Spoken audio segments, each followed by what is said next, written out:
Sanskrit, English, Persian, Arabic और फिर इधर जो नंबर हैं टर्किश, पुर्तगीज, पंजाबी, तमिल और अभी जो मैंने सारी भाषाओं को एक जो आपको मैंने दिखाया था, ये सारे के सारे भाषाओं का से ये डिक्शनरी हमारी हिंदी बनती है।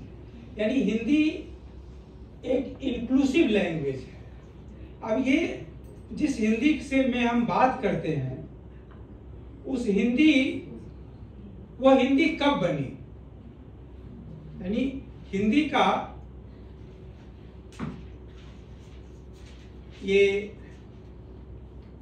हिंदी का नेचर क्या है, इस पर मैं आपको बताऊंगा। जिस हिंदी की बात हम कर रहे हैं या जिस हिंदी को हम बोलते हैं वह 150 साल पुरानी हिंदी है। ये भारतेंदु हरिश्चंद्र का नाम शायद आपने सुना होगा। तो भारतेंदु हरिश्चंद्र ने कहा कि 1873 में कि हिंदी नई चाल की हिंदी होगी, न्यू वे ऑफ लैंग्वेज। वो हिंदी की जो प्रकृति है, तो हिंदी का लिंग्विस्टिक एनवायरनमेंट क्या है। तो हिंदी के जिस हिंदी को आप सीखने के लिए यहाँ आए हैं वह 5 तरह की हिंदी 5 तरह से वह प्रभावित होती है, बोली जाती है। पहला यह है कि हिंदी कई बोलियों का समूह है।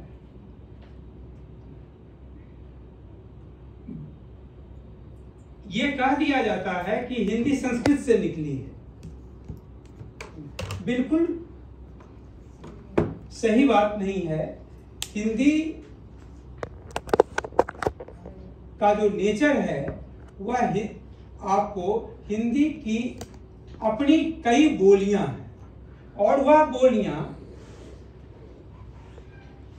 ओरल भी हैं और साथ में उसका भास्ट लिटरेचर भी है।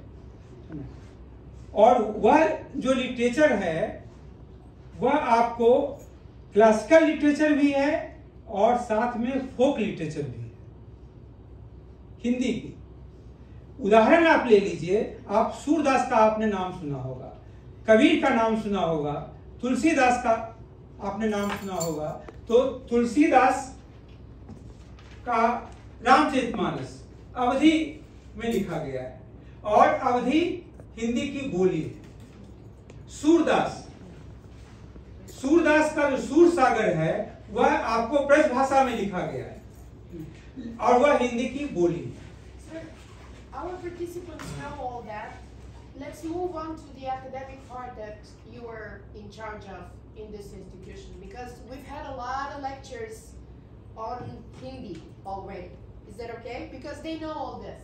Is that okay? Okay. तो मैं ये कहना चाह रहा था कि हिंदी